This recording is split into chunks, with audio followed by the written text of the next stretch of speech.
Although the substitute function is a function in Excel, I included it in this section because I find it particularly useful for data cleaning. It allows you to take a text string, like this text string, and replace something inside of it with another text string.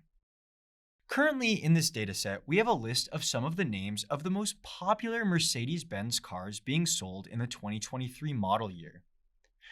Let's say that we wanted to clean this dataset a little bit by taking Mercedes-Benz and just shortening it to Mercedes.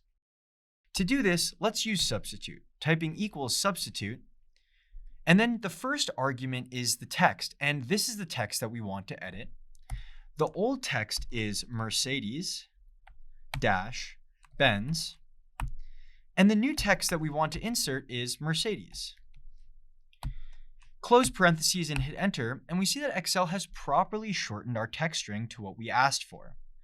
Using the fill handle to click and drag this down, we see that our data is now cleaned in a way that is much more visually pleasing.